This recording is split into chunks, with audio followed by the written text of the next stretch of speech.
darnos esos espacios de reflexión ética y política y el desarrollo, por supuesto, del acompañamiento de políticas públicas inclusivas, transparentes y centradas en los derechos humanos. Y esto es justamente lo que nos reúne hoy junto con Asuntos del Sur y junto con la red, ¿no? Generar un espacio valioso, colectivo, reflexivo, en donde además podamos sumar una mirada tan activa como la del sur global, la convicción justamente que desde el sur tenemos muchísimo para aportar y marcar una agenda en estos debates. Así que sin mucho más, quiero dar la bienvenida y abrir a este primer espacio de diálogo y le paso la palabra a Agustina antes de arrancar con el debate y las reflexiones que nos traen nuestros expositores que voy a, como decía, introducir en un ratito. Gracias, Paola. Bueno, gracias a todos y a todas por sumarse en este, que ya es el quinto o el cuarto encuentro de este ciclo de diálogos. Nico me va a corregir sin ningún problema. Y que en los últimos, por lo menos los últimos dos que venimos trabajando desde Asuntos, están bastante centrados en esto que hoy denominamos habitar lo digital desde distintas perspectivas.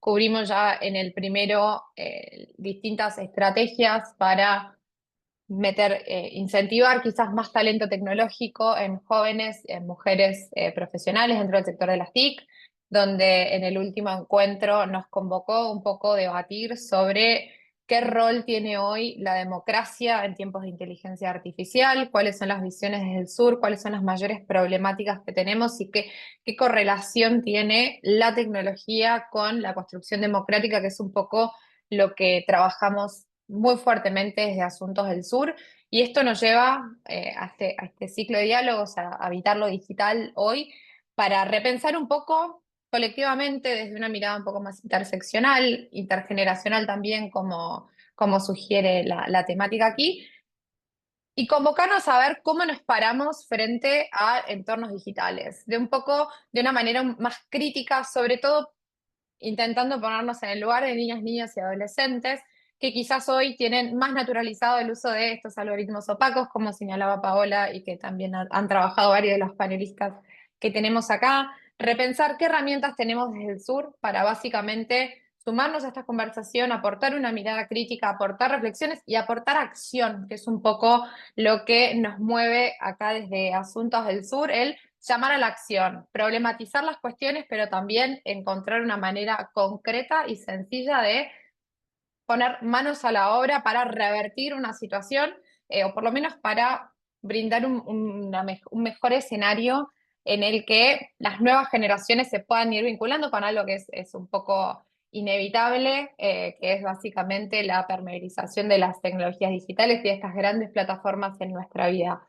Entonces, más allá de dar estas discusiones, nosotros lo que queremos es un poco poner en disputa las reglas del juego, también poner un poco en jaque las palabras que usamos a veces para referirnos a las tecnologías y revisar estas narrativas que nos vienen un poco preimpuestas y que en muchos factores son determinantes de cuál es nuestra postura de cara a estas tecnologías. Entonces, a nosotros nos interesa un poco cuestionar de qué hablamos cuando hablamos de innovación, qué entendemos por progreso, a quiénes estamos dejando afuera cuando usamos estas denominaciones o estas categorías. Entonces, el fin de este espacio es un poco recibir nuevas perspectivas, hacer un llamado, invitar a más voces a que se sumen tanto al trabajo que hacemos desde Asuntos, en toda esta iniciativa, el trabajo increíble que hacen los chicos de la coordinación del área de juventudes con la red de juventudes en Argentina, eh, y básicamente llamar a dejar de pensar a lo digital como un abstracto, como un terreno alejano y escindido de la realidad para básicamente empezar a anclarlo en nuestros territorios, anclarlo en nuestros derechos y encontrar una manera de coexistir o de habitar un poco las plataformas de una manera que no sea tan nociva para los sectores más vulnerables de la sociedad. Así que, repito, gracias a todos y a todas por sumarse. Le doy la palabra a los artífices de este gran ciclo de diálogos, que una vez más tenemos una gran convocatoria. Así que, Nico, te paso la palabra. Muchas gracias, Agus y Pau, por hacer la apertura. Muy brevemente lo mío, mi nombre es Nicolás Ferrero, yo coordino el área de nuevos liderazgos, ciudadanía y juventudes, junto con Jere, acá que también está presente. También coordino la Red Argentina de Juventudes, que es una iniciativa de Asunto del Sur que impulsamos el año pasado, un poco extendiendo la invitación a las personas interesadas, particularmente personas jóvenes de entre 16 y 35 años que quieren formar parte del nuevo proceso. Es una comunidad federal diversa, amplia, plural, diversa, ¿sí? Y muy multiactoral y pluripartidaria. También creo que es una de las grandes características que tiene el espacio. Y se trata de, así como esta instancia, de pensar posibles soluciones a nuestras problemáticas, ¿no? Y sobre todo con el enfoque de juventudes. Creemos que hoy es una población extremadamente vulnerada en muchos aspectos, ni hablar de las infancias, ni hablar de las adolescencias, pero es momento de empezar a poner sobre la mesa diversas cuestiones, diversas materias que muchas veces han quedado de lado. La salud mental es una de ellas. Hoy, bueno, sabremos y también hablaremos un poco de eso acerca de las implicancias que tienen las plataformas, los algoritmos, la tecnología. Y bueno, extenderles un poco la invitación a seguir el proceso que se viene, que empieza ahora en julio. Los próximos días vamos a abrir una convocatoria para el nuevo proceso que va a constar de nodos regionales, donde vamos a juntarnos y a encontrarnos entre jóvenes de todo el país en distintos encuentros regionales de las 5 regiones del país para pensar propuestas de política pública sobre distintos ejes que estamos planteando como estratégicos. La red hoy en día está conformada por diversas organizaciones con mucha trayectoria. Amnistía Argentina es una de ellas, Casa Fusa, Fundación Huésped, Jóvenes por el Clima, Ayoca, bueno, entre varias otras organizaciones que están aportando muchísimo desde sus referencias, desde sus conocimientos y trabajo. Así que bueno, nada, en septiembre-octubre se viene una aceleradora y una activadora de liderazgos, de proyectos y después va a decantar un gran encuentro nacional como hicimos el año pasado, que convocamos a 100 jóvenes de todo el país para encontrarnos, pensar, organizarnos y proponer distintos lineamientos de política pública. Así que bueno, les invito a seguir las redes también de Asunto del Sur y de la Red Argentina de Juventudes para estar al tanto. Y te devuelvo la palabra, Pau. Muchos éxitos y espero que sea un gran espacio y que la pasen muy bien. Muchas gracias, Nico y Agus. Bueno, cuento mínimamente cómo va a ser la dinámica del espacio. La idea es que tengamos algunas primeras preguntas disparadoras para los expositores, que tendrán cerca de 6 7 minutos para reaccionar, pero también queremos ser muy respetuosos de la enorme participación, así que vamos a dejar un espacio hacia el final para que puedan hacer sus preguntas. Les pedimos que las puedan, o sea, los que quieren pueden, vayan anticipándolas en el marco del chat y después cuando abramos a preguntas vamos a poder ir activando los micrófonos desde quienes hosteamos el espacio. Así que bueno, sin mucho más, quiero contarles que damos por inaugurado entonces el ciclo y sobre todo este primer espacio sobre el poder invisible detrás de las plataformas y sus impactos en niñeces y adolescencias. Hoy nos acompañan 5 voces con trayectorias diversas pero complementarias, que ya sea desde la investigación, desde la incidencia, desde la tecnología y desde el activismo, nos van a ayudar a pensar de forma muy crítica, pero también siendo muy deferentes a la enorme potencialidad de las plataformas digitales, bueno, cómo estas moldean experiencias, cómo inciden en la salud y el bienestar, y qué desafíos justamente enfrentamos para que estos espacios sean espacios seguros y centrados en derechos.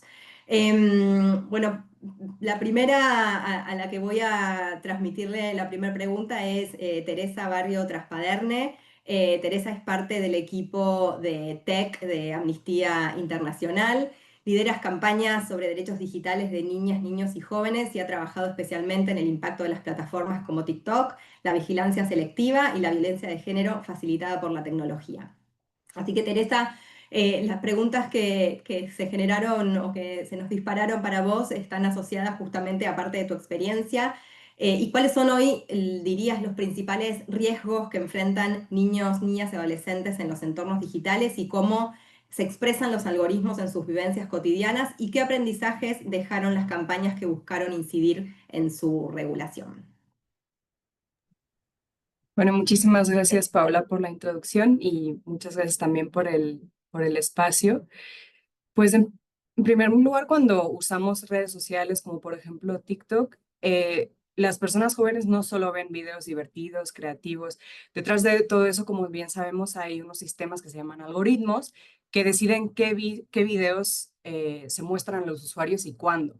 Y el problema es justamente que esos algoritmos están diseñados para mantenernos enganchados a estas plataformas el mayor tiempo posible y no están diseñados desde el punto de vista de priorizar el bienestar, la salud mental, etcétera, y la seguridad incluso. Entonces, desde Amnistía Internacional hicimos un estudio en el 2023 que demostró que en muy pocas horas los algoritmos de TikTok pueden empezar a recomendar videos sobre depresión, autolesiones o incluso suicidio, especialmente si el perfil muestra interés en temas de salud mental.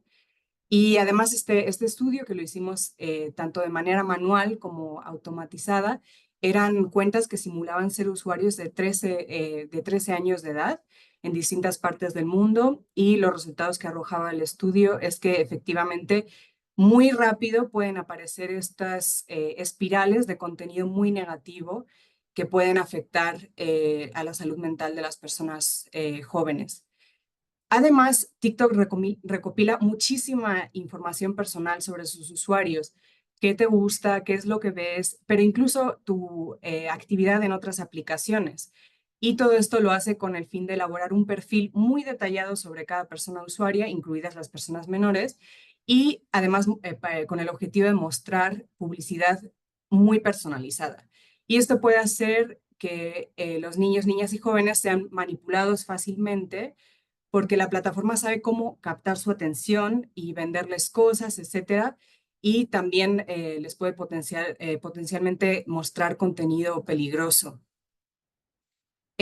¿Cómo se cambia esto? Pues la verdad es que no es fácil y en nuestra experiencia en el trabajo de incidencia con estas empresas como TikTok, pues son muy reticentes a cambiar su modelo de negocios porque su modelo de negocios está justamente basado en la vigilancia, esto que comentaba anteriormente de que las plataformas espían todo lo que estamos haciendo en su plataforma y fuera de la plataforma para elaborar un perfil sobre nosotros y vendernos anuncios.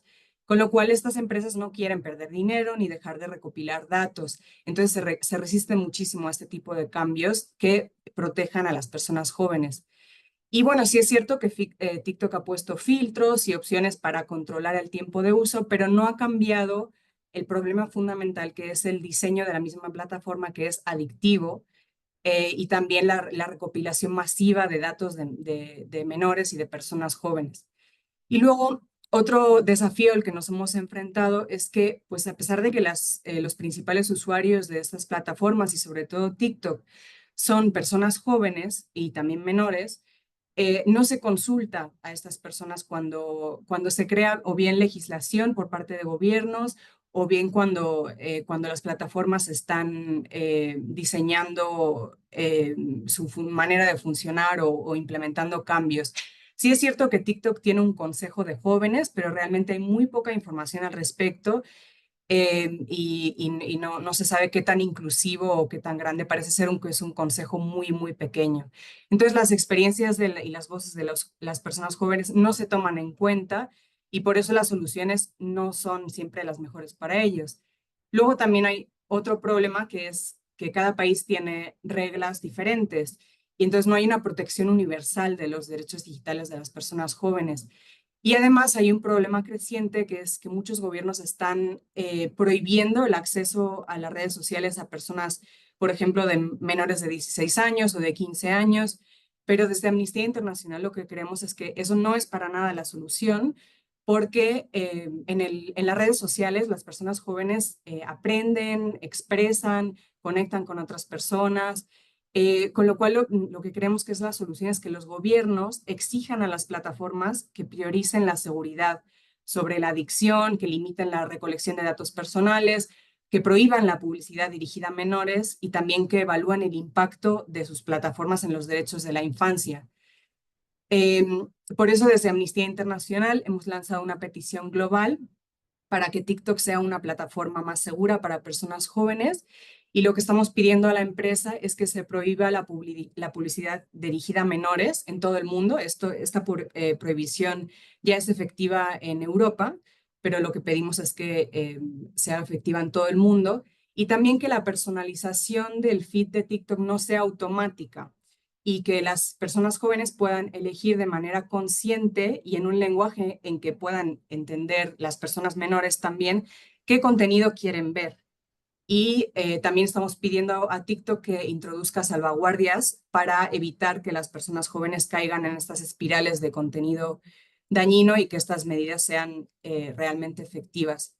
Entonces, para resumir, lo que necesitamos es que las plataformas y su modelo de negocios no se base en generar pues un máximo engagement, como se dice en inglés, ¿no? Y mantener a las personas enganchadas a la plataforma y que pongan la seguridad y los derechos humanos por delante de su beneficio económico.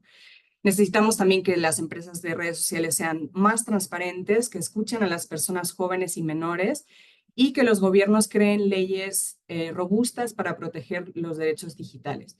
Así que también les invito a firmar la petición de Amnistía Internacional, se la voy a compartir en el chat y que también la compartan con sus contactos para así conseguir que plataformas como TikTok sean espacios más seguros y que logremos que nuestras experiencias en Internet sean mucho más justas y bueno, que no dañen también la salud mental. Muchas gracias.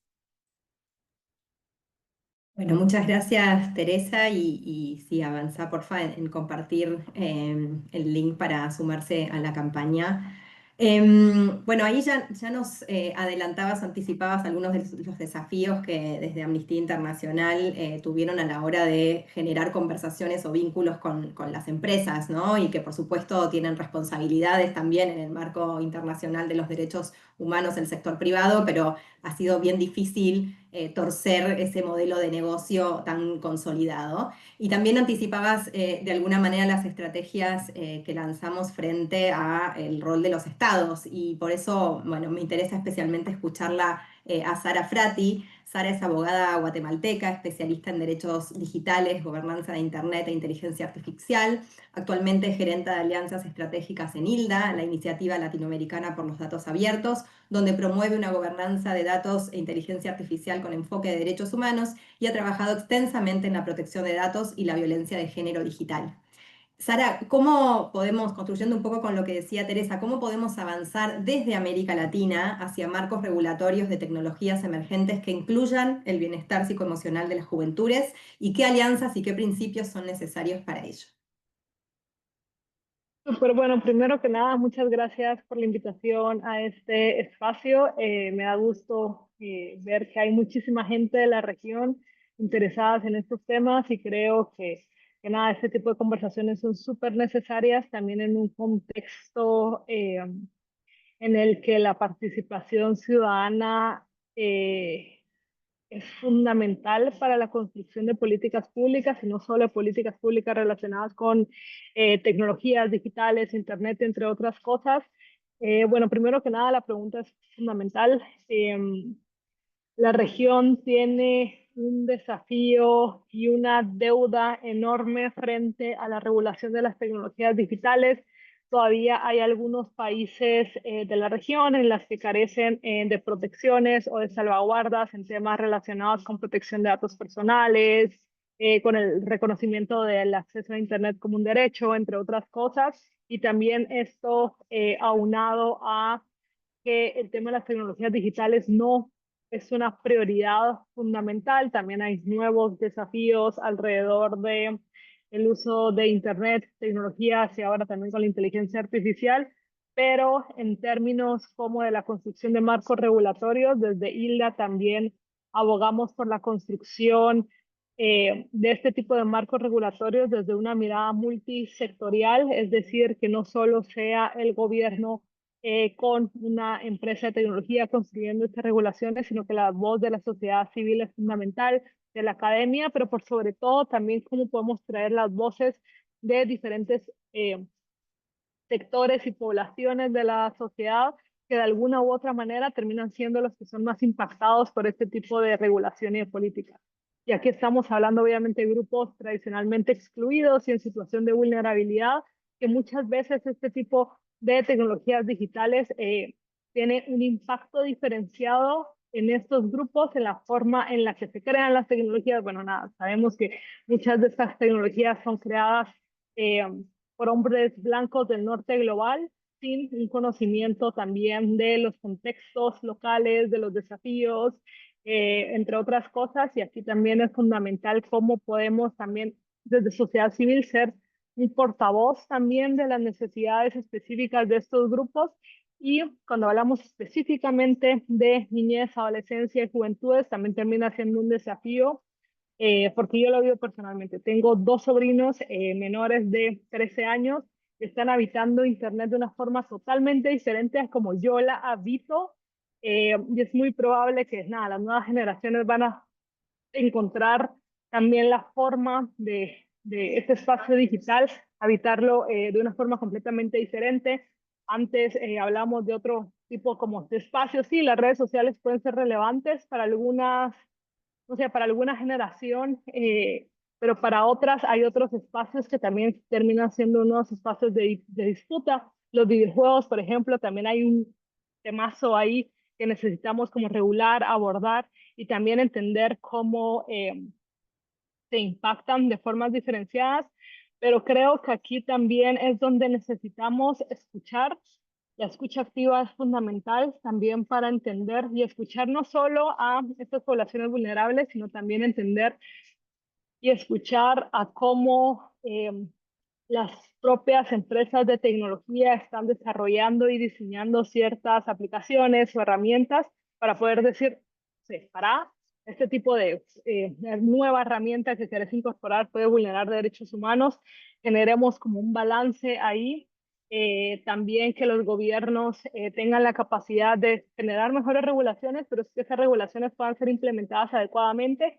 Y ahí también tenemos desafíos de capacidades dentro de las propias instituciones públicas para la implementación de estas regulaciones que muchas veces tienen capas complejas, técnicas, entre otras cosas, que también es fundamental tener como una mirada más integral en ese sentido de, bueno, una regulación no es una varita mágica que nos va a cambiar la vida, pero cómo podemos generar procesos más integrales y holísticos en cierta medida que vayan desde la formación y el fortalecimiento de capacidades, campañas de comunicación, incidencia, procesos de monitoreo, para entender también cómo regulaciones están impactando estos procesos. A nivel regional, todavía no tenemos un marco regulatorio específico sobre inteligencia artificial ni regulación de plataformas digitales. Hay diferentes, a nivel internacional, hay diferentes guías. Bueno, la Unión Europea ya tiene una regulación específica sobre inteligencia artificial y también regulación de plataformas en diferentes niveles, pero en los últimos 2 años más o menos, hemos desde ILDA también y otras organizaciones de sociedad civil acompañado a la Organización de Estados Americanos en la co-creación de los primeros lineamientos sobre gobernanza de datos e inteligencia artificial, que podría ser aprobado por los Estados miembros de la OEA en la Cumbre de las Américas. Y aquí es donde nada, se van a venir un montón de cosas interesantes porque esto implica que nuestros gobiernos van a tener que implementar y adecuar su regulación interna a esos lineamientos y estándares. Eh, y nada, y después vamos a tener nuevos desafíos de implementación, de cómo adecuar estos procesos a nivel local, entre otras cosas, pero creo que va a ser relevante también para que la región tenga un marco del mínimo que se debe cumplir al momento de regular o intentar regular, no solo plataformas digitales, sino que también ahora inteligencia artificial. Obviamente hay muchísimos niveles en ese sentido, pero creo que puede ser como un buen punto. De ahí cuando estamos también hablando justo de juventudes, del impacto no solo físico, tipo de la adicción de estar todo el día en un celular o en un dispositivo móvil, sino que también del impacto en la salud mental. Creo que es fundamental también abordarlo, primero porque en la región el tema de salud mental todavía sigue siendo un tabú. Y creo que mientras más hablemos de esto, más tengamos información, creo que es fundamental. Y hablar de salud mental y tecnología nada, termina siendo también como un tabú y un desafío, porque muchas veces se cree que lo que pasa en el espacio digital, en Internet, en redes sociales, no es real, pero ya sabemos que es real, que tiene un impacto en nuestras vidas, que atraviesa la forma en la que habitamos el espacio físico y virtual. Y creo que también aquí hay muchas organizaciones de sociedad civil en la región que han trabajado esos temas, algunas con más miradas en niñez y adolescencia, por ejemplo, otras con un enfoque específico en de género, pero creo que hay mucho. Les voy a ir compartiendo en el chat también algunos links que les pueden ser como interesantes para el resto, pero voy a dejar aquí mi intervención y pues nada, nuevamente gracias por abrir estos espacios de diálogo y de conversación que son súper interesantes. Sé que nada, esto da para hablar muchísimo, pero creo que es un buen punto de partida para que arranquemos esta conversación. Muchas gracias, Sara, y muchas gracias por traer esta experiencia regional que retoma un poco lo que veníamos diciendo desde el principio, ¿no? Que el sur global y desde América Latina tenemos incluso mucho para empezar a aportar a esta conversación y apropiárnosla sin esto de importar modelos y ejemplos que pueden ser muy ilustrativos, pero que es necesario incorporarlos en nuestras propias costumbres, raíces, culturas, y de ahí clave también la participación y la voz de jóvenes. También quiero llevar una reflexión adicional y que me da pie para la consulta y la pregunta a Iván, que tiene que ver con lo que está pasando en nuestra región, en el mundo, pero también en nuestra región, con algunos gobiernos que han hecho de las plataformas un vehículo muy activo y muy clave para la distribución de discursos de odio, discursos violentos, en contra de oposición, en contra de los medios de comunicación, en fin, y cómo eso se inscribe o también aterriza en la responsabilidad de las empresas y de los gobiernos. Lo voy a presentar entonces a Iván. Iván es politólogo, investigación del CONICET y profesor de la UNSAM. Estudia los vínculos entre política y comunicación con foco en la polarización, las redes sociales y la democracia comparada. Iván, entonces decíamos, ¿no? ¿Qué impactos crees que tienen las plataformas digitales en las democracias contemporáneas, especialmente en relación a la formación de opinión y la participación juvenil? ¿Y cómo pueden las juventudes disputar sentidos y construir ciudadanía digital en contextos de polarización? Bueno, buenas, gracias por la invitación. Muy contento de participar de este espacio y bueno, con muchas ganas de vaya escuchando y aprendiendo. Voy a tratar de limitarme al tiempo que tengo, así que voy a arrancar planteando primero que nada dos hipocresías, ¿no? Ya que vamos a hablar de los jóvenes. Bueno, justo están construyendo al lado, así que si se escucha algo, pido disculpas, hay un taladro que no voy a poder evitar. Pero primero dos hipocresías, ¿no? A la hora de hablar de la democracia, la participación de los jóvenes y bueno, en principio empezar por los adultos, ¿no? Primero un tiempo de la lucha contra el bullying y justamente la verdad es que si uno podría pensar la escena pública a partir del bullying y cómo les va a los que hacen bullying, uno debería decir que hoy gran parte de los que triunfan son los que bulinean, ¿no? Entonces estamos como a dos velocidades, ¿no? Hay algo de que no haya bullying para niños, adolescentes, infancias, pero sí premiamos eso en la escena pública y finalmente es el que gana, ¿no? Y una segunda hipocresía tiene que ver con lo mismo, pero es el cuidado de las formas del cara a cara y el insulto despersonalizado en redes a la hora de participar del espacio público, ¿no? Uno debería pensar que en general la historia de la humanidad tuvo que ver, cuando se habló más de la democracia, con muchas mediaciones hasta llegar a participar en el debate público, ¿no? Hoy uno participa mucho más en la escena pública desde el impulso que desde la reflexión y se pueden decir cosas sobre la política, sobre los derechos del resto o los no derechos, etcétera, etcétera, que uno no se animaría a decir en la cara, ¿no? Entonces, partir primero de esas dos hipocresías y a partir de eso quizás plantear tres dimensiones de implicancia sobre las redes en las democracias. Primero, y acá, bueno, teniendo a tanta gente que trabaja mucho más que esto, mucho más que yo esto, me da un poco de vergüencita, pero lo voy a decir, aparte teniendo después va a hablar Martín Becerra, así que lo podría decir mejor que yo, pero bueno, yo lo anoté, me tocó primero, así que voy yo. Primero, la opacidad de las redes sociales, ¿no? no sabemos realmente cómo funcionan los algoritmos. Un poco había planteado Teresa parte de este problema. Están en pocas manos y al mismo tiempo que están en pocas manos, sabemos que ahora hay una instrumentalización política, ideológica, mucho más claramente de las redes sociales que antes. No es que antes no estuviera esto, no es que antes, pero teníamos una idea de que sobre todo el interés era un interés económico, monetario. Ahora claramente, digo, Elon Musk con la compra de X lo dejó muy claro, compró una red social no por el negocio en sí, sino por el poder de influencia, que la historia de los medios está atravesada por estas ideas, ¿no? Junto con eso, una pregunta, ¿no? Gente cercana a eso que está diciendo que la libertad, en su idea de libertad, ya no es compatible con la democracia. Bueno, entonces, ¿qué implica eso? Segundo, algo que pasa con las redes sociales, con los algoritmos, es que los otros se nos vuelven cada vez más extraños, ¿no? Esto es más tiene más que ver con la polarización, ¿no? O sea, a veces cada vez más circulamos por espacios hechos a medida nuestra, donde generamos comunidades y eso está buenísimo, nos acercamos a gente con intereses distintos que pueden estar en lugares muy diferentes y eso está también espectacular y eso sin dudas en términos de socialización seguro para las juventudes, pero también para el mundo adulto está buenísimo.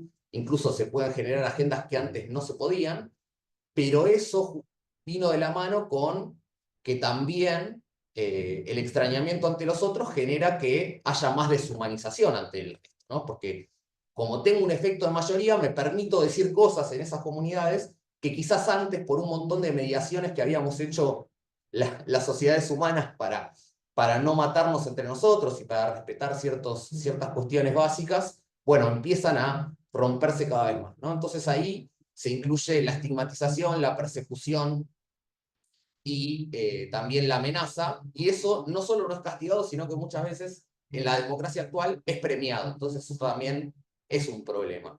El tercer problema que quería plantear es la caída del mito de la ciudadanía informada, ¿no? Hay una idea siempre muy cara a la democracia, que estuvo en el centro, que era la idea que necesitamos una ciudadanía súper informada, una ciudadanía que se informe, que sepa, que entienda, y lo pensamos como un problema básicamente de información y no de que quizás la ciudadanía no estaba tan interesada en esas cuestiones, quizás la ciudadanía no tenía tantas herramientas para entender eso, pero siempre estuvo ese mito, ¿no?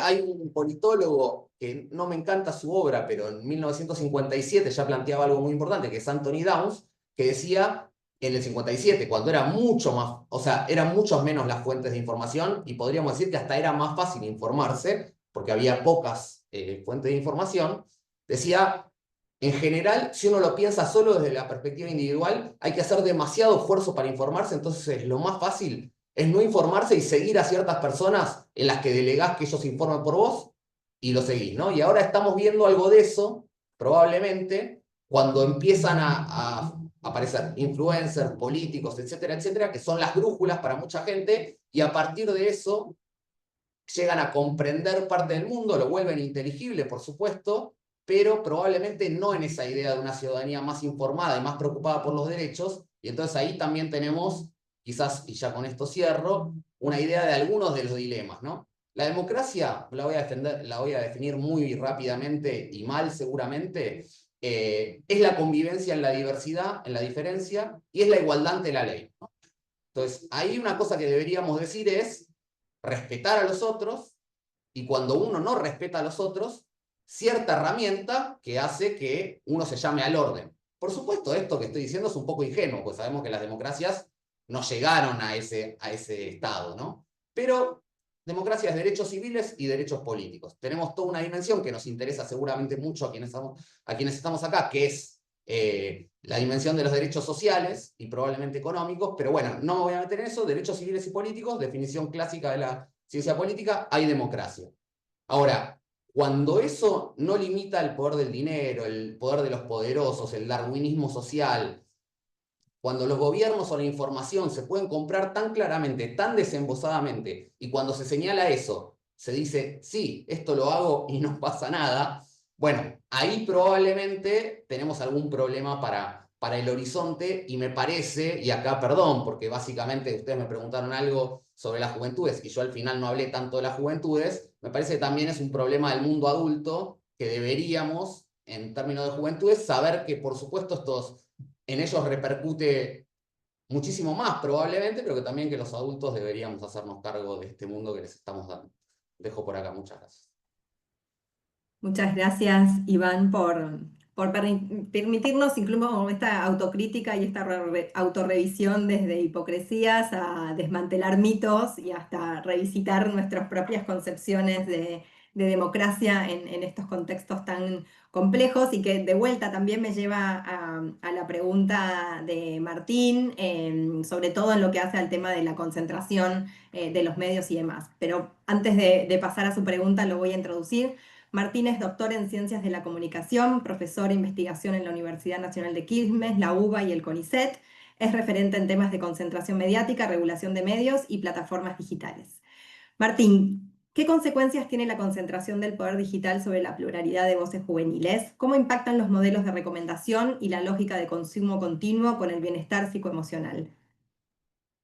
Bueno, Adelante. muchas gracias por la invitación. También para mí es un placer y un aprendizaje compartir la conversación con las y los colegas. Felicitaciones por la organización del encuentro también a las organizadoras y a las organizaciones que lo han hecho. Supongo que me invitaron como vocero de la juventud y adolescencia, ya que es un panel adulto.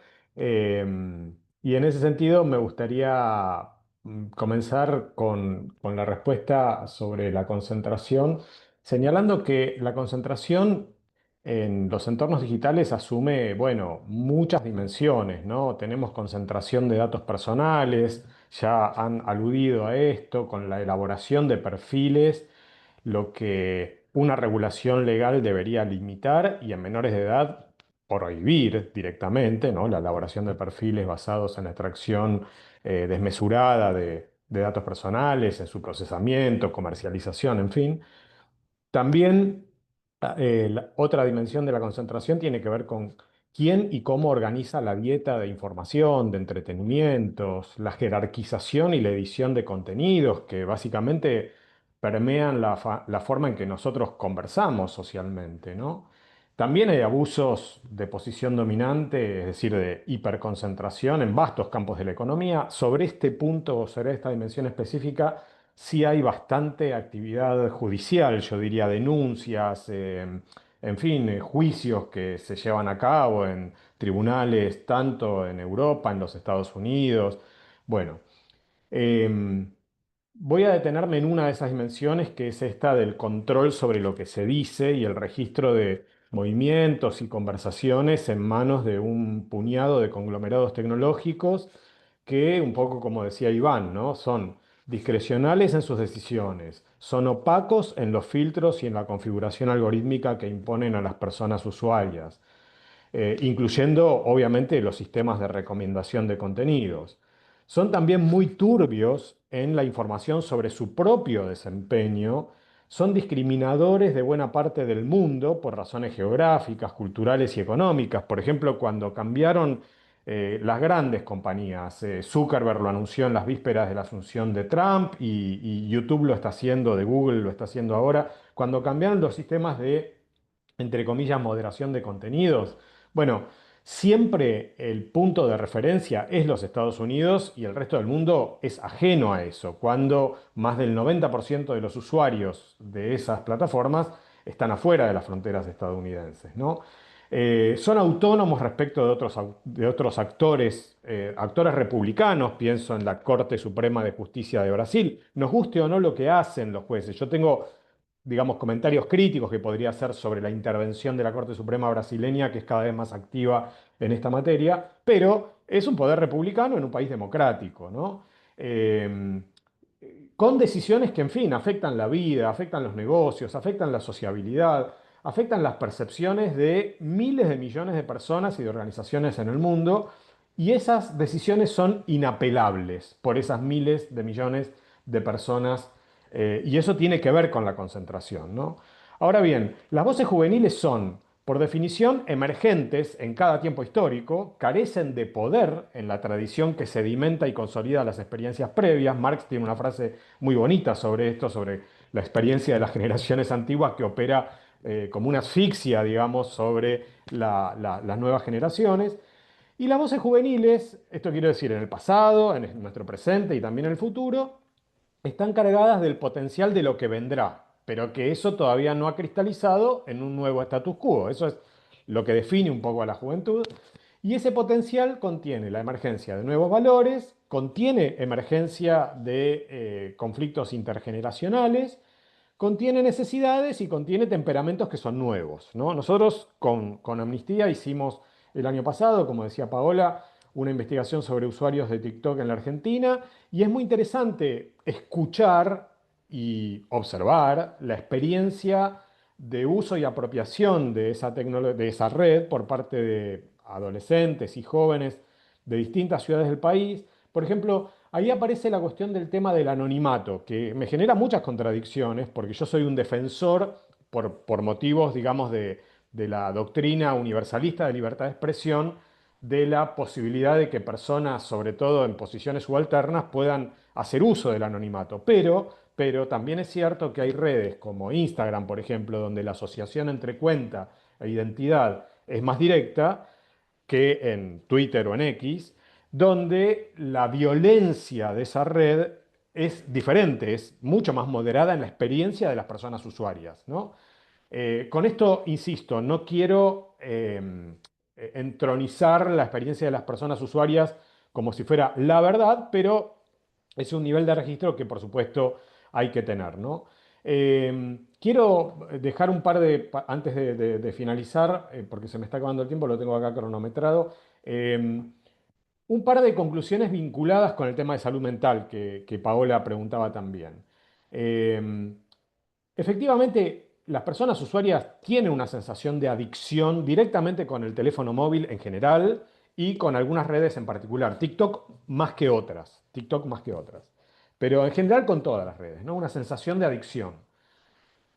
Esa sensación es complementada además, es decir, la cantidad de tiempo que destinamos a estar en las redes, se combina con una dejerarquización del conocimiento, con una simetrización de los enunciadores, con personas o cuentas que nos parecen cercanas porque el consumo de sus videos las acerca a nuestra cotidianeidad, que eventualmente pueden respondernos en un chat, cuyo lenguaje coloquial contrasta con el del conocimiento institucionalizado o especializado.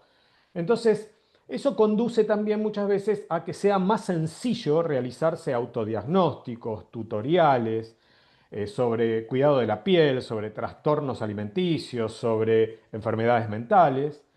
Y hay una oscilación entre la creencia y la desconfianza en estos nuevos enunciadores que no son, insisto, enunciadores calificados profesional o científicamente, ¿no?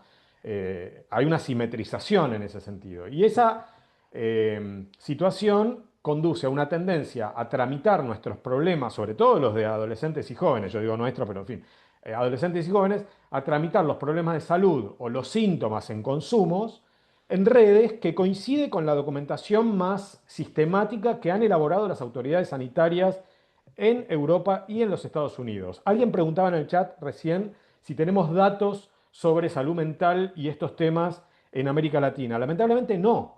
Y en parte es por la responsabilidad de los sistemas de salud latinoamericanos, que efectivamente no hacen un registro, una estadística, no llevan. Hoy salió en la Argentina un informe de la Fundación Fundar sobre salud mental y adolescencia, que en las primeras páginas ya dicen, lamentablemente no hay estadísticas. Bueno, frente al acceso a un sistema de salud profesional que se percibe como lejano, lleno de obstáculos, que exige recursos económicos, tiempo, paciencia, traslados, las redes ofrecen un abanico de soluciones a la carta, ¿no? Que son más rápidas, son personalizadas, son una especie de delivery de diagnósticos y de tratamientos.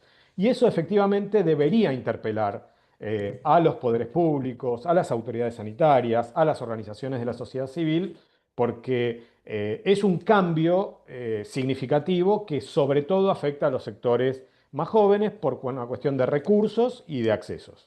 Gracias. Pues muchísimas gracias, Martín. Me quedaría horas pensando justamente cómo las redes sociales en algún punto acercan muchísimo conocimiento y demás, cómo funcionan también como espacios de riesgo, pero cómo hay una ausencia abrumadora en todos esos espacios, que tiene que ver con un Estado que esté también apuntando, documentando, justamente relevando este tipo de experiencias para transformarse también en un espacio actualizado a las dinámicas, ahora las formas de consumo actuales, en donde por supuesto hay consensos, creo que muy activos sobre prohibir la publicidad hacia los jóvenes, justamente prohibir la extracción absoluta de datos y demás, pero en donde hay poco conversación y poca intervención del Estado en estos otros aspectos, ¿no? Decir, bueno, ¿en qué están consumiendo los jóvenes? ¿En dónde están yendo a buscar la información? ¿Y cómo me constituyo yo? ¿Y cómo aprovecho y ocupo estos espacios? De vuelta, obsesionada con esos dilemas. Para cerrar, le voy a dar la palabra a Agustina. Agustina es abogada, magíster en políticas públicas y actualmente cursa un MBA en tecnologías digitales en la Universidad College de Londres. Es coordinadora del área de innovación y tecnologías digitales en Asuntos del Sur. Ha trabajado en el Estado y en organismos internacionales en temas de regulación digital y forma parte del Consejo Directivo de Internet Society Argentina.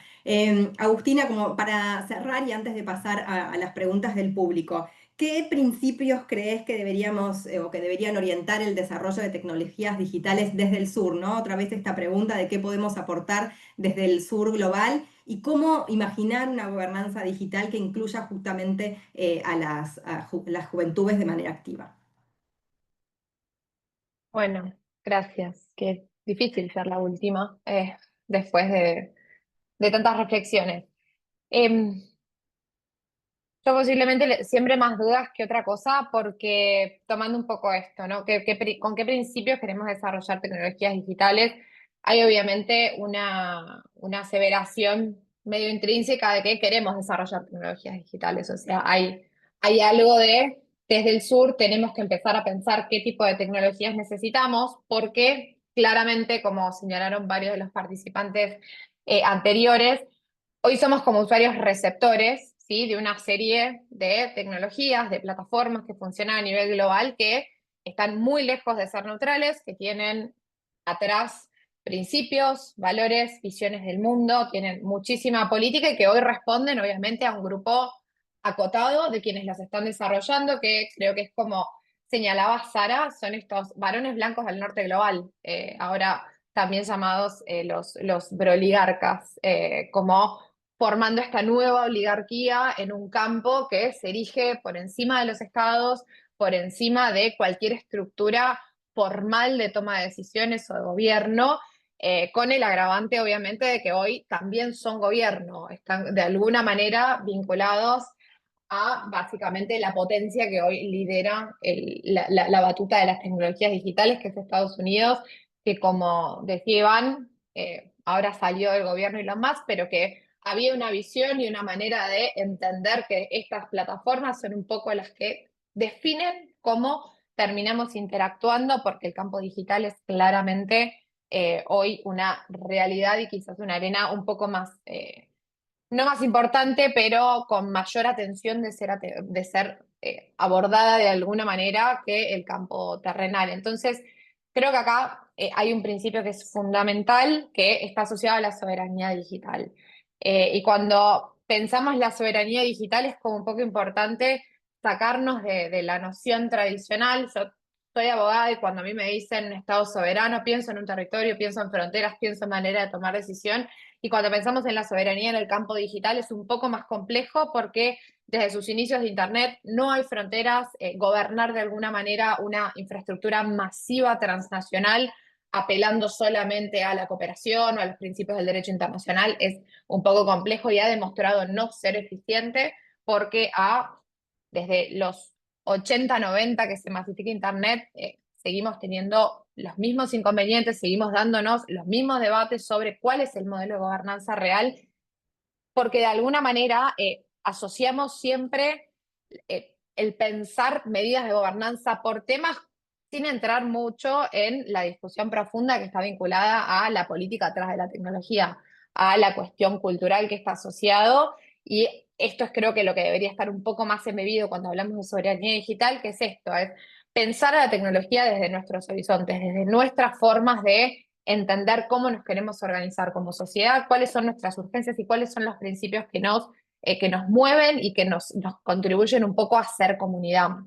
Entonces, un poco creo que lo nombraba Teresa y que está convocado dentro de estas convocatorias, que es principal y fundamental, sobre todo desde los espacios en los que estamos, sea desde la sociedad civil, desde la academia. Hoy es un poco complejo pensarlo, por lo menos en Argentina, que desde el gobierno se den estas disputas o estas discusiones, porque hay un Estado que tiene una mirada un poco nociva, evasiva o ausente de cualquier disputa de poder real que se tenga que dar. Entonces, tenemos que ver hoy cuál es el poder que tienen estas plataformas, no solo en cómo habitamos lo digital, en cómo habitamos lo real, cómo impactan hoy, sobre todo en las juventudes, en las perspectivas de profesión que tienen, en las perspectivas laborales que tienen, en las perspectivas generales de inserción o de construcción cívica, política y social dentro de un ecosistema que está excesivamente mediado por las plataformas de manera indirecta y que básicamente lleva a cuestionar estas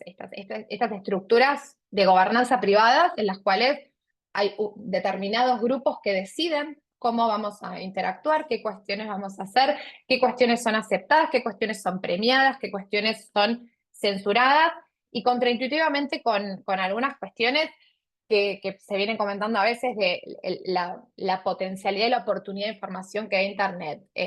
Las plataformas cada vez dan menos información, o sea, cada vez los algoritmos que nos median la interacción con la información nos van sesgando, nos van achicando el campo de conocimiento que tenemos, armando estas cámaras de eco donde nosotros solamente interlocutamos con gente que está con información que está generada por perfiles similares a los nuestros, y de esa manera vamos armando como unas micro burbujas en las cuales estamos aislados de todo y con información cada vez más sesgada. Entonces, creo que desde ese contexto, retomando un poco lo que hablaba al principio, tenemos que cuestionar sobre todo las narrativas que marcan este concepto de desarrollo, de progreso, de vinculación con la tecnología, porque tenemos una gran cantidad de conceptos que asociamos a palabras que usamos en la diaria cuando damos estas discusiones, desde una mirada o quizás desde una construcción en la que nosotros creemos que quizás tenemos que actualizar qué entendemos por innovación, actualizar qué entendemos por progreso en este campo, cuando en realidad, y esto un poco vinculando a cómo incorporamos a las juventudes, estos son los debates que pensamos en general, los adultos, lo digo muy entre comillas, pero yo me considero una persona muy joven todavía, y no le estamos dando voz, básicamente, a quienes habitan de forma más intensa el campo digital.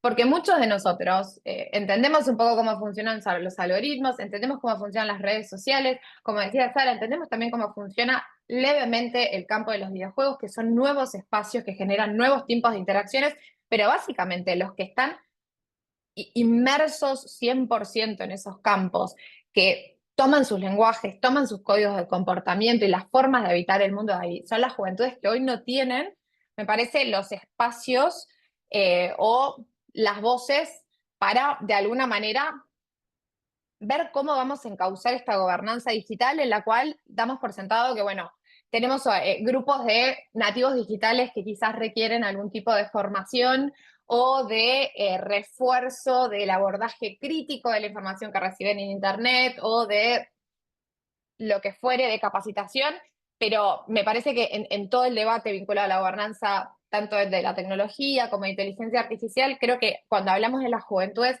no les estamos dando el espacio de sujeto político que tienen que tener y que es un poco la categoría que necesitamos para pensar qué modelos de gobernanza queremos con las tecnologías. Entonces, desde este lado, creo que quienes hacemos activismo, quienes hacen academia, quienes inciden en espacios globales, regionales, inclusive en gobierno, y me atrevo también a poner acá como con un rol preponderante también a las militancias que se hacen a nivel territorial, las militancias sociales. Es necesario incluir el debate digital en cada uno de estos campos y reforzar estrategias que sean un poco más eficientes para tomar un poco la voz de los jóvenes de una manera real, porque cuando pensamos en espacios de militancia social, de feminismos o de comunidades que están racializadas o de lo que fuere, son quienes más levantan la bandera de los impactos negativos y de alguna manera son sujetos que terminan un poco invisibilizados en los grandes debates globales sobre la tecnología, sobre cómo vamos a pensar distintos modelos algorítmicos, cómo vamos a pensar economías de datos que de alguna manera sean menos extractivistas. Entonces, creo que resumiendo un poco, se me están yendo a los 6 minutos si la memoria no me falla, creo que hay dos principios fundamentales, que uno está asociado a darle contenido a qué vamos a entender por soberanía digital, darle un contenido real y situado con las voces de los participantes,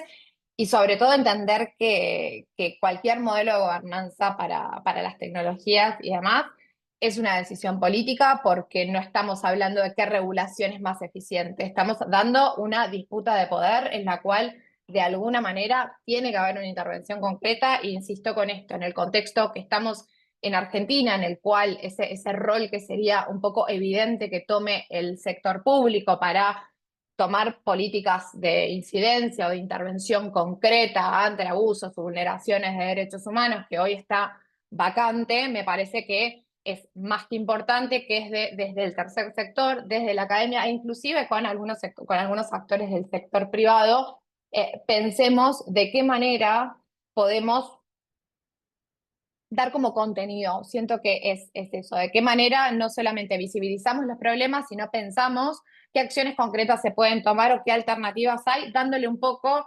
la voz a los jóvenes, ¿no? Para no seguir presuponiendo, retomando lo que decía Iván, de la hipocresía, ¿no? Que a veces damos por sentadas muchas cuestiones. Entonces necesitamos como generar mejores herramientas, dar espacios de voces y pensar sobre todo cómo nos paramos de cara a la tecnología desde una visión soberana, situada y de la manera más inclusiva posible. Muchas gracias, Agus, y soy muy consciente del tiempo, así que quiero aprovechar al máximo la participación que ya se fue dando en el chat, pero preguntas emergentes incluso que pudieran surgir después de procesar todas las intervenciones, que la verdad es que se fueron complementando y nos dejan pensando muchísimo sobre todo lo que hay por hacer en esta temática. Quiero invitarlos de vuelta a dejar sus preguntas y, si les parece, indicar a quién quieren dirigir la pregunta para mayor precisión. También podemos habilitar los micrófonos para aquellos que se animen, levantar la mano. Quiero retomar una de las conversaciones que se fueron dando en el chat. Vanessa Alonso, te voy a poner así on the spot. Vanessa preguntaba, ¿la plataforma TikTok puede rastrear o se pueden denunciar publicaciones para evitar sugerencias que remitan a suicidios, autolesiones o depresión ante la búsqueda de salud mental? Ahí sé que había intervenido Sara, pero que justo tuvo que salir, pero también intervino Teresa. No sé si quieren socializar un poco ese debate y después sigo tomando más preguntas. Tanto Vanessa o Tere, si querés retomar y ya dar respuesta a eso.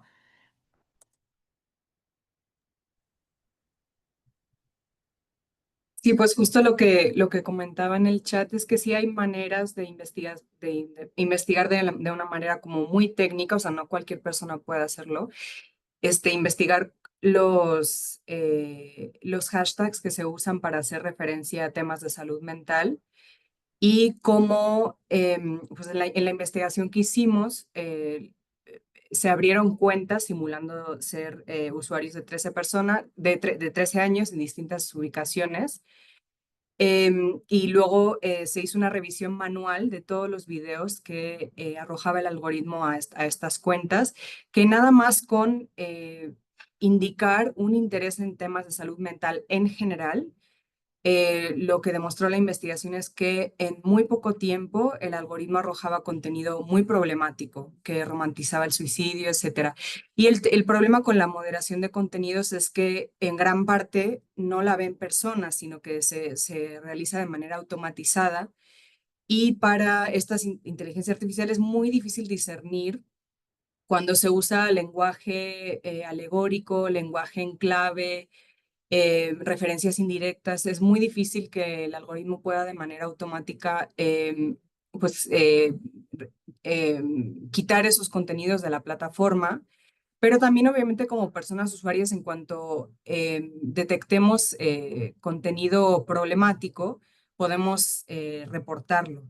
Y bueno, lo que es muy preocupante es que pues, plataformas como Meta en Estados Unidos han decidido deshacerse completamente de sus equipos humanos, por así decirlo, de moderación de contenidos, y que al igual que X, están delegando la moderación de contenidos a la comunidad de usuarios, que como sabemos muchas veces pues se organiza en torno a campañas de desinformación, de desprestigio de ciertas personas o de ciertos grupos, etcétera, y que eso puede tener un impacto muy negativo en poblaciones vulnerables, en minorías, etcétera. Pero bueno, por ahí las reflexiones. Muchas gracias. No sé si alguno más quiere sumar algo. Si no, tengo una pregunta acá que calculo va más dirigida a Martín, pero invito también al resto a sumar, que dice, ¿creen que están dados los acuerdos y los consensos políticos en Argentina y Latinoamérica para que se trate y apruebe una ley del estilo Online Safety Act del Reino Unido? Y va de la mano que de otra pregunta de Vanessa que decía, ¿cuánto creen que nos llevaría o qué medidas se deberían tomar justamente para adecuar esas limitaciones y legislaciones europeas sobre las plataformas en nuestro territorio? La respuesta rápida sería no, no están dados esos consensos en la Argentina, comenzando porque el gobierno nacional en la Argentina es un groupie de las Big Tech estadounidenses, entonces cualquier tipo de limitación formal o real al poder absolutista que tienen estas empresas tecnológicas es hoy no va a contar con el apoyo y al contrario, va a contar con la oposición de la conducción del Estado. Tampoco, a diferencia de Brasil, el Poder Judicial argentino se ha involucrado en casos importantes vinculados con la protección de la salud mental o física, ¿no?, de las personas, o con denuncias de ataques coordinados, doxing, cosas que son muy cotidianas, sobre todo en activismos jóvenes y no jóvenes de nuestro país, y que son cotidianas, incluso estimuladas, autorizadas desde la máxima conducción del Poder Ejecutivo. Y tampoco el poder legislativo, esto también hay que decirlo, con distintas bancadas políticas, tampoco es que haya asumido debates parecidos a los que asumió el Parlamento inglés. Esa eh, ley inglesa es una ley que tardó 5 años en su tramitación parlamentaria, en sancionarse, en aprobarse. Fue acompañada por gobiernos conservadores, quiero decir, del Partido Conservador, a cargo del Poder Ejecutivo, y por una representación pluripartidaria, o no sé cómo se dice, o sea, de distintos partidos políticos en en el Parlamento inglés.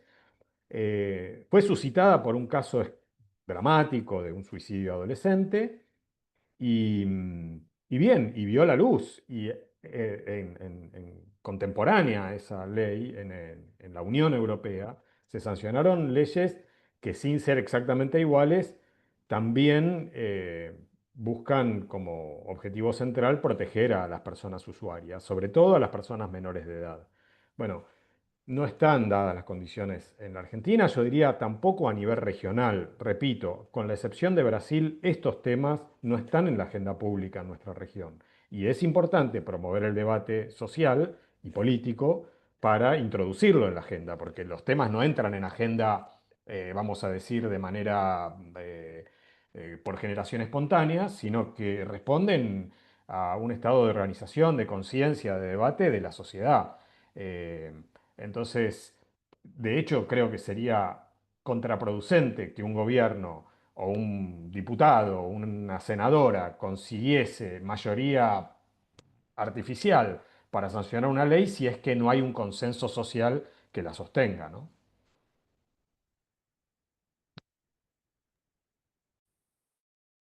No sé si alguno más quiere sumarse.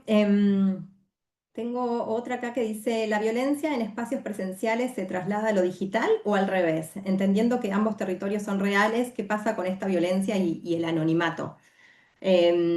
Solo me permito una reacción. Nosotros desde Amnistía, en las investigaciones que fuimos haciendo específicamente sobre violencia de género en los entornos digitales, parte de lo que justamente veíamos es que los patrones tradicionales de discriminación y de violencia hacia las mujeres en los entornos no virtuales se trasladaban directamente a los entornos virtuales. Esos mismos patrones se reproducen y muchas veces se amplifican y se potencian juntamente por esta característica del anonimato, que en muchos de los supuestos, quien reflexionaba también, antes permitía que esta cosa que no nos animamos a decir cara a cara y demás, además ahora esté cubierta y protegida por ese anonimato.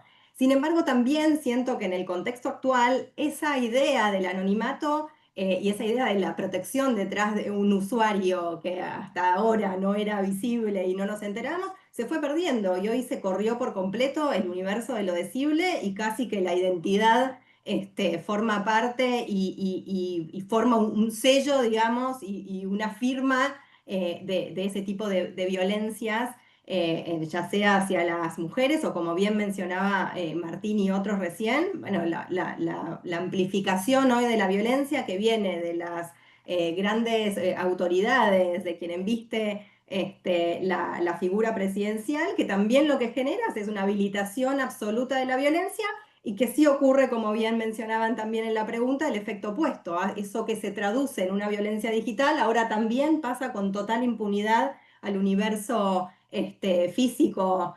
Coincido en no llamarlo solo real porque lo digital también es real. Y hemos tenido, ¿no?, situaciones de periodistas en el contexto actual, lesionados, hostigados y demás, también en las calles, producto, entre otras cosas, de esa herramienta o de ese contexto habilitante para la proliferación de la violencia. Pero circulo la palabra a ver si hay alguien que quiere sumar alguna reacción o comentario.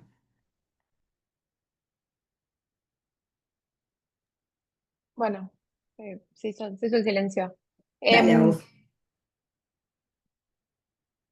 yo creo que si bien se retroalimentan entre sí, hay algo real de que en la medida en que empezó como a sentirse un poco más avalado el ser violento en redes sociales, vemos que va subiendo también la escala de violencia en el mundo analógico o físico, no sé bien todavía cómo llamarlo.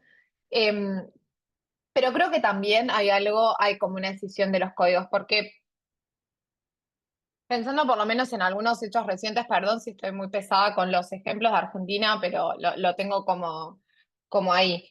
Pienso o sea, cómo trasvasó el campo digital con la violencia que en general reciben muchísimo más las mujeres que están involucradas en política en relación a varones ejerciendo los mismos cargos, que eso, hemos generado varios reportes vinculados a eso y es una temática que preocupa y vimos cómo eso cruzó el campo digital cuando intentaron matar a Cristina Fernández de Kirchner, que fue como por lo menos un antes y un después cuando pensamos en qué pasa con la violencia política que reciben las mujeres.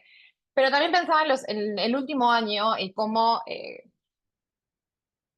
se tradujo todo el accionar de los seguidores del presidente que manejan muy bien las redes sociales, pero quizás no tanto el campo digital, y vemos que cuando intentaron manifestarse de las mismas maneras ante grupos de colectivos o de lo que fuera protestando, vieron como una barrera del campo real o de lo humano que de alguna manera cambia tu percepción, porque hay algo de una desconexión sobre todo de estos grupos excesivamente violentos que están como incentivados por un algoritmo y que tienen una desconexión total de cómo son los códigos sociales y cómo coexistir en el mundo real, que creo que gran parte de esa violencia a veces se choca con una frontera real del mundo y no pasa por ahí. Entonces, me parece que es un poco complejo, no sé cuál retroalimenta a cuál, sinceramente. Creo que las redes sociales y las plataformas habilitan mucho el uso de la violencia,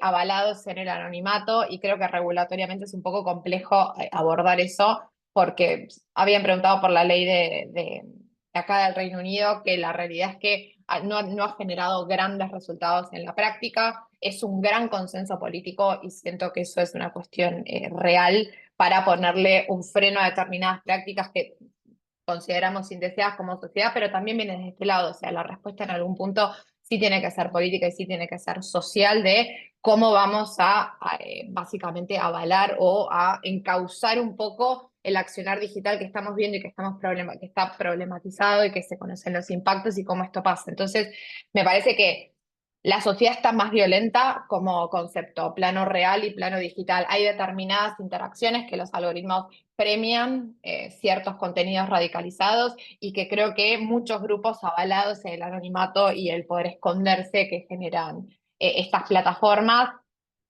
llevan a que gran parte del contenido que vemos, de las violencias escaladas que vemos, no siempre se trasladen al campo real, al campo analógico. Perdón si digo real, pero todavía no soy de esta generación que lo ve todo como real. Para mí el campo digital sigue teniendo algo de artífice o de artificial. Entonces, me parece que hay como una retroalimentación, pero que después no funciona de la misma manera. Creo que gran parte de la violencia que vemos en redes sociales no tiene una traducción tan lineal en el campo real. Inclusive hoy, teniendo grupos excesivamente violentos y que se han valido de las redes sociales para legítimamente ser electos y estar ejerciendo un gobierno en términos democráticos, pero no me queda tan claro que uno sea como consecuencia del otro y me parece que sí hay muchas diferencias y que tenemos que aprovechar justamente esas diferencias, esos beneficios que da el mundo analógico para, de alguna manera, abordar un poco indirectamente la violencia que permiten las plataformas digitales. ¿Puedo sumar una cosita? Rafa. Sí. Bien, no. Un par de cositas sobre esto que salía, que quería sumar. Primero hay algo del control poblacional que se está ejerciendo en las redes sociales, sobre quiénes pueden hablar y quiénes no. Bueno, esto, digo, lo trabaja bien Natalia Aruguete, la colega y amiga. Hay algo ahí que es quiénes pueden hablar y quiénes no. Esta idea, tanto la desinformación como la idea de la estigmatización, muchas veces se usa como un paraguas pensando que es igual para todos y claramente no es igual. Hay ciertos sectores, ciertas voces, ciertos actores, en general digo, bueno, estos que nombraba Agustina, ¿no? Muchas veces las mujeres son un foco específico, o sea, ciertos movimientos que básicamente no tienen ni gran poder económico detrás, ni grandes estructuras detrás. Justamente lo que más les costó construir fue un movimiento político, un movimiento social, una forma de participar en el debate público, donde si eso se rompe, bueno, los que hablan son otros, ¿no? Entonces ahí hay como un control poblacional bastante dirigido, no son pocas personas a las que se calla, pero digo, hay una idea ahí. Después pensaba otra cosa, digo, estos actores que son los que juegan a callar a los otros, a tomar la agenda a partir de hacer que otros se callen, no a partir de argumento contra argumento, sino de violentar al resto. Bueno, la democracia, para ellos la democracia no es el único juego en la ciudad, que es lo que siempre decimos o sea, lo que siempre decimos no, lo que decía Juan Lin, que como uno de los grandes teóricos de la democracia, es para que la democracia funcione, todos los actores tienen que estar comprometidos con la democracia. No alcanza con que una mitad esté comprometida y la otra no, ¿no? Entonces ahí también tenemos otro problema. Y después una cosa que pensaba es, ¿qué actores son los que disputan cuando esto es lo que triunfa, ¿no? Entonces uno podría pensar, la comunidad internacional, bueno, estamos en problemas.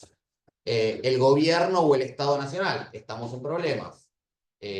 Uno podría decir las élites que se cohíben de decir, bueno, esto me gustaría decirlo, pero tengo un problema. Esa barrera también está rota y lo que queda, me parece, es el activismo, ¿no? Ese es el activismo de la sociedad civil, de los movimientos sociales, de ciertos actores que siguen moviendo esa agenda, siguen pensando en eso y no solo actúan en lo empírico, sino que también muestran un horizonte de pensar que las cosas pueden ser de otra forma, ¿no? O sea, es poco a veces, pero el diagnóstico siempre es importante y mostrar que el mundo podría ser de otra forma y que no todo vale lo mismo, también me parece, vale la pena. Gracias, Iván. Voy a tomar una última pregunta, a menos que aparezca alguna otra, pero también siendo consciente que nos quedan 5 minutos. Pensando en que la regulación no alcanza para poner límites a la concentración de datos y también económica y sobre todo los sentidos que se construyen desde las plataformas. ¿Es posible pensar el desarrollo de plataformas con otro tipo de lógicas de funcionamiento? No digo en Argentina hoy, sino en general. Imagino que el Estado debería jugar un rol fundamental ahí, pero con la participación de todos los actores.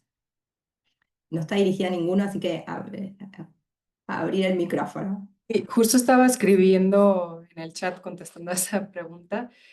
Em, Pues obviamente pues, las empresas tienen que ganar dinero de alguna forma, ¿no? Y entonces también un modelo que se propone, por ejemplo, en Discord hay un modelo de suscripción que es como para opciones más premium, pues pueden los usuarios suscribirse y así es como Discord gana dinero, ¿no?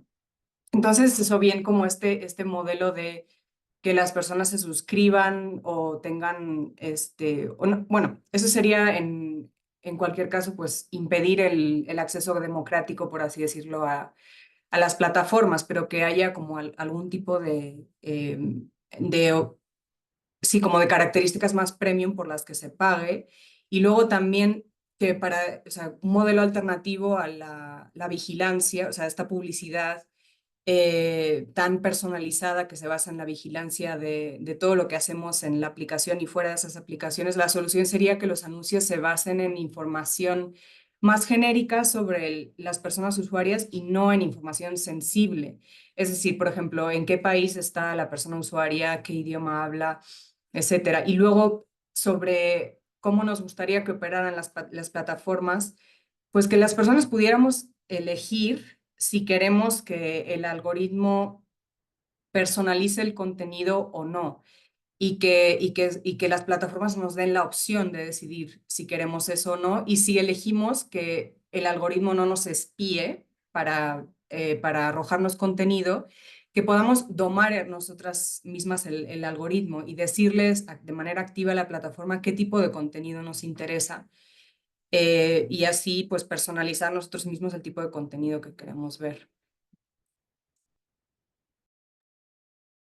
Gracias, Tere. ¿Alguien más quiere sumar? Sé que Agus ahí contestaste también en el chat, pero si alguien más quiere sumar.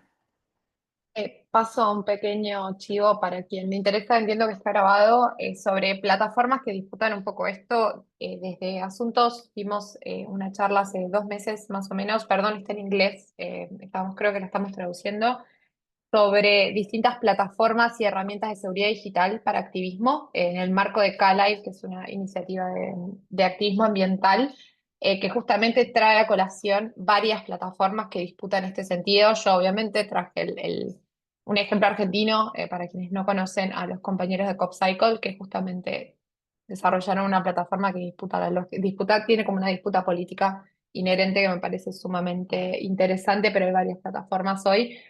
Podemos circularles después la charla de Calai con el listado de plataformas que justamente hacen esto que estaba preguntando Maura.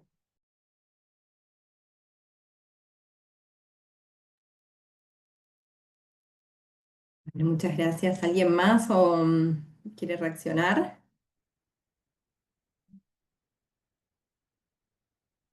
Bueno, nada, entonces, si les parece, para terminar en punto, nada, quiero agradecer especialmente a los oradores y a las organizaciones que nos sumamos a este espacio, pero sobre todo a las personas que eligieron destinar parte de su tiempo a seguir pensando justamente cómo construimos un entorno digital justo y seguro. Como les decíamos, este ciclo no es una conversación aislada, sino que además de estar entrelazada con las actividades que llevamos a cabo desde las organizaciones y demás, es una invitación también a pensar e imaginar de vuelta colectivamente otras formas posibles de habitar lo digital. Sí quiero comprometerlos a todos a participar en el segundo o el próximo la próxima conversación que se va a dar el miércoles 2 de julio, perdón, que estará concentrada en el cruce entre juventudes, tecnologías y salud mental, que apareció tanto la agenda de salud mental y demás, así que los invito a sumarse. Vamos a dejar la información también en el chat para que puedan hacerlo, horarios y demás. Y bueno, nada, de vuelta un enorme agradecimiento a todos. Hay un comentario ahí de Patti en el chat que no quiero dejar de contestar, que reflexiona justamente sobre la falta de una voz joven en el panel. Como decíamos al principio, estaba previsto que se sumara una persona y finalmente no fue posible. Tomamos, por supuesto, el compromiso de siempre en estos espacios sumar sus voces y hacerlas activas y protagonistas de estas conversaciones, que es de alguna manera lo que venimos hablando y conversando y pregonando. Así que gracias también por seguir acompañándonos en esa reflexión.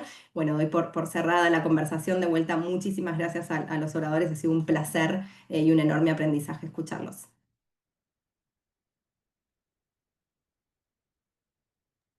Muchísimas gracias a todos y todas por sumarse. Les esperamos el miércoles que viene a la misma hora para seguir debatiendo y charlando sobre estas cuestiones.